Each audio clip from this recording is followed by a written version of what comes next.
பெரிய வாழ்த்துக்கள். இதை நான் நேரடியாவே வந்து சொல்லிட்டு போகணும் அப்படிங்கறத எனக்கு நினைச்சிருந்தேன். இன்னைக்கு கூட எனக்கு நிறைய ஷூட்டிங், ஏன்னா லாஸ்ட் இயர் அந்த புயல், லாஸ்ட் வீக் புயல் நல்லா போஸ்ட் பண்ணாச்சு, எனக்கு நிறைய ஷூட்டிங் இருந்தது. பட் அதை தாண்டி நம்ம வந்து ஒரு நல்ல ஒரு திறமைசாலிக்கு நம்ம கொடுக்கக்கூடிய மிகப்பெரிய அங்கீகாரம் பணமோ பொருளோ இல்லை, நம்மளுடைய கைத்தட்டல். ஒண்ணும் இல்லை, வா நீ பாத்துக்கலாம், ஒண்ணும் இல்லை வா, அந்த வார்த்தை சொல்றதுக்கு ஒரு ஆளை மட்டும் நம்ம சம்பாதிச்சிட்டோம்னா லைஃப்ல ரொம்ப பெருசா ஜெயிச்சிடலாம்.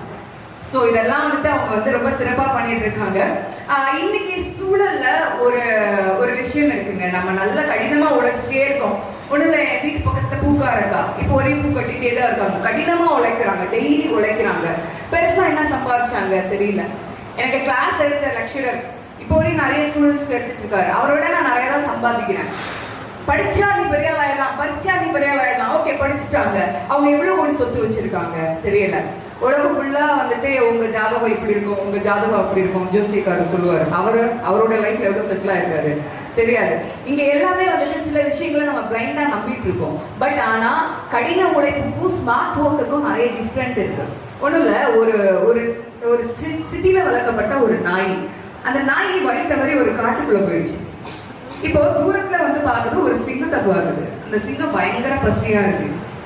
இப்ப இந்த நாய்க்கு பயங்கர பயம், ஐயோ இந்த சிங்கம் வந்து நம்மளை சாப்பிட்டுச்சுன்னா என்ன பண்றது அப்படின்னு சொல்லிட்டு பக்கத்துல இருக்கக்கூடிய எலும்பு துண்டை எடுத்து வச்சுட்டு அந்த பக்கமா திரும்பி சிங்கத்தோட காதுல கேட்கிற மாதிரி சொல்லிச்சான். ஆனா அந்த சிங்கத்தோட கறி இவ்வளவு டேஸ்டா இருக்கே, இன்னொரு சிங்கம் கிடைச்சா நல்லா இருக்கும் அப்படின்னு சொல்லிச்சான். அந்த சிங்கம் இந்த நாயை பார்த்ததே இல்லை. அந்த நாய் கழுத்துல செயின்லாம் போட்டுக்கிட்டு ஒரு மாதிரி ஆட்டிடியூடோட இருக்கும். இது ஒருவேளை உண்மையிலே நம்மளோட ஒரு புதிய விலங்கோ, ஒரு பயங்கரமான விலங்கு, இது எதுக்கு வரும்போது சொல்லிட்டு போயிடுச்சான். இந்த தூரத்துல மரத்துல உட்கார்ந்துட்டு இருந்த ஒரு குரங்கு ஒண்ணு பார்த்துச்சான். பார்த்துட்டு சிங்கத்திட்ட போய், சிங்கமே வா, நடந்தது இதுதான், அது உன்னை ஏமாத்திருக்கவா அப்படின்னு சொல்லிட்டு கூப்பிட்டு வந்துருச்சு. இப்ப மறுபடியும் அந்த நாய் அங்கேயே தான் நிக்குது. இப்ப தூரத்துல பார்க்குது, சிங்கத்தோட முதுகுல உட்காந்து இந்த சிங்கமும் குரங்கும் வந்துட்டு இருக்கு. இப்ப அந்த நாய்க்கு ரெண்டே ஆப்ஷன் தான், ஒண்ணு வாழணும் இல்லாட்டினா சாகணும் இல்லையா? இந்த நாய் என்ன பண்ணிருக்கும்னு நினைக்கிறீங்க? நாம அந்த நாயாக இருந்தோம்னு வச்சுக்கோங்க, என்ன பண்ணிருக்கோம்? ஏமாத்திட்டோம். ஏமாத்திட்டோம் போய் ஒருத்தர் சொல்லிட்டான். இப்ப மறுபடியும் அவன் மாட்டிக்கிட்டோம், என்ன பண்ணுவோம்? ஒண்ணு இல்ல, அதே மாதிரிதான் அந்த நாய் என்ன பண்ணுச்சு, முன்னாடி எடுத்த மாதிரி அந்த எலும்பு துண்டை எடுத்து வச்சுக்கிட்டு பின்னாடி பக்கம் திரும்பி பார்த்து உட்காந்து சொல்லிச்சான், எனக்கு ரொம்ப பசியா இருக்கு, எப்படியாவது ஏமாத்தி கூட்டிட்டு வந்துரு ஒரு சிங்கத்தைன்னு சொல்லி ஒரு குரங்கு அனுப்பிச்சோம்.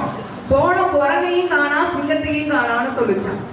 இதுல ஒரு விஷயம்தான், உழைச்சா முன்னேறலாம் எல்லாருக்கும் தெரியும். ஆனா இன்னைக்கு இருக்கிற சூழ்நிலையில ஸ்மார்ட் ஒர்க் பண்ணாதான் முன்னேற முடியுங்கிறத நம்ம புரிஞ்சுக்கணும். ஸோ இதுதான் பிசினஸ் உடைய ஸ்ட்ராட்டஜியும் கூட. ஸோ இந்த மாதிரியான விஷயங்கள்லாம் நீங்க நிறைய பண்ணணும். அடுத்தடுத்து நிறைய பேர் பேசணும், நிறைய நிகழ்வுகள் இருக்கு. அதனால நானும் இதோட கிளம்பணும்னு நினைக்கிறேன். பட் எல்லாருக்குமே சொல்ற ஒரு விஷயம் இதுதான். நான் வந்துட்டு மீடியால இருந்தேன். அப்போ வந்து ஒரு என்னோட ஞாபகம் சரியாக ஒரு 12 வருஷத்துக்கு முன்னாடி ஒரு நியூஸ் ரீடரா இருந்தேன். என்னோட சொந்த ஊர் வந்து திண்டுக்கல். திண்டுக்கல்ல பிரியாணி பயங்கர ஃபேமஸ்.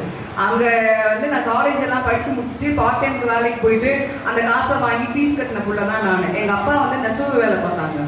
ஸோ ஒரு மாசத்துக்கு 1500 ரூபா வந்து கிடைக்கும். ஒரு மணி நேரம் நான் போய் டிவியில லைவ் ப்ரோக்ராம் பண்ணேன். அது எங்க திண்டுக்கல்ல இருக்கக்கூடிய ஒரு லோக்கல் டிவி. அப்படிதான் வேலை பார்த்தேன். அந்த பிரியாணி எல்லாம் நினைச்சா என்னால் சாப்பிட முடியாது. ஏன்னா அப்போதைக்கு வந்துட்டு 70 ரூபா 80 ரூபா வந்துச்சு. அதை நான் சாப்பிடணும்னா ஒரு வாரம் சேர்த்து வச்சு சாப்பிடணும். பட் அதுக்காக நான் சோர்ந்து போல ஒன்றும் அதுக்காக எதுவும் பண்ணல. என்னுடைய திறமை என்ன இருக்கு, எனக்கு என்ன நல்லா வரும் அப்படிங்கிறத நான் புரிஞ்சுக்கிட்டேன். அதுக்காக கடினமா உழைச்சேன். தமிழ்ல பேசி வீடியோ போடும்போது கூட நிறைய பேர் கேட்டாங்க, தமிழ்ல பேசுறியே உனக்கு எவனால லைக் போடுவானான்னு சொல்லிட்டு. இதே தமிழ்ல பேசுறதுனால தான் நான் இன்னைக்கு வரைக்கும் சோறு சாப்பிட்றேன். இதே தமிழ்ல பேசுறதுனால தான் நான் 3 இன்டர்நேஷனல் அவார்டு தமிழுக்காக வாங்கியிருக்கேன். இந்த உலகங்களை என்ன பண்ணாலும் ஜெயிக்கிற வரையும் குறை சொல்லிட்டு தான் இருக்கும். அதனால அதை கொஞ்சம் கேட்கவே கூடாது. இதை விட இளமையாக இருக்கும்போது, எனக்கு கல்யாணம் ஆகாம இருக்கும்போது, என்னுடைய தோல் சுருங்காம இருக்கும்போது, எனக்கு குழந்தை பிறக்காம இருக்கும்போது, எனக்கு முடியெல்லாம் வச்சு நான் நீளமா இருக்கும்போது, நான் ஒரு பெரிய சேனல்ல நியூஸ் ரீடரா இருக்கும் போதும் கூட எனக்கு கிடைக்காத பேரும் புகழும் பிரபலமும் நான் மொட்டை அடிச்சு எனக்கு அசிங்கமா இருக்கும்போது கிடைச்சிச்சு. ஒரே ஒரு விஷயம் தான், உருவம் பொறுத்து இல்லவே இல்லை நம்மளுடைய வாழ்க்கை, எண்ணம் பொறுத்துதான் வாழ்க்கை. எண்ணம் போலதான் வாழ்க்கைன்னு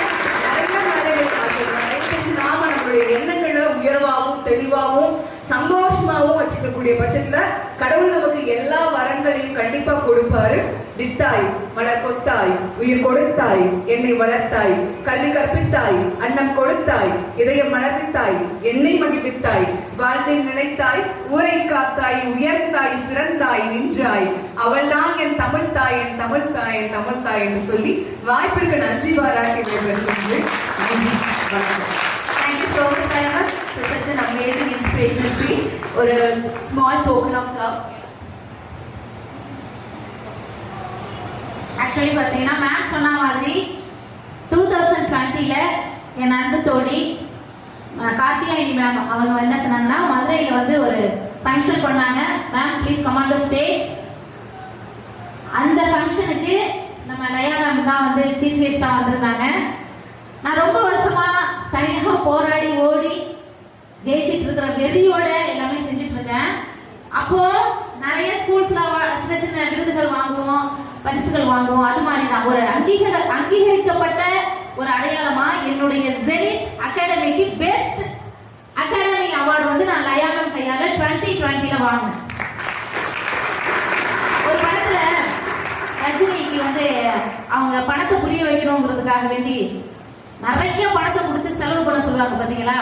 ஏன்னா அது மேல உள்ள நாட்டம் போகணும் அப்படின்றதுக்காக. என்னவோ தெரியல, மறைமுகமா அவங்க வந்து அந்த விருதை எனக்கு கொடுத்து விருது மேல உள்ள உனக்கு மயக்கம் போகணும்னு சொல்லி கொடுத்தாங்களா என்னன்னு தெரியல. அதுக்கப்புறம் எக்கச்சக்கமா டிராபிக் கடையே என்னுடைய ஆபீஸ்ல இருக்கு. அடுத்தடுத்த விருதுகள் எனக்கு பெஸ்ட் அகாடமி, பெஸ்ட் என்டர்பிரனர், புதுமை பெண், சாதனை பெண், சரித்திர நாயகி, ஆஸ்கார், நிறைய சாம்பியன் ஆஃப் சாம்பியன், நிறைய விருதுகள் என்னைக்கு இருந்தாலும் சீர்காழியில வந்து ஜெனித் இன்டர்நேஷனல் அகாடமியை பாருங்க, இல்லைன்னா யூடியூப்ல போய் ஜெனித் இன்டர்நேஷனல் அகாடமி போட்டு பாருங்க. என்னுடைய ஆபீஸ் ஃபுல்லும் அவார்டு தான். ஸோ லக்கிச்சா மேம், அதனாலயே நான் மேம்கிட்ட சொல்லி லயா மேம் ஆக்சுவலி எனக்கு செலிபிரிட்டியை கூப்பிடணும் நிறைய பேர்ட்ட சொல்லியிருப்பேன். ஏன்னா யார் மேம் சீஃப் கெஸ்டா வராங்க.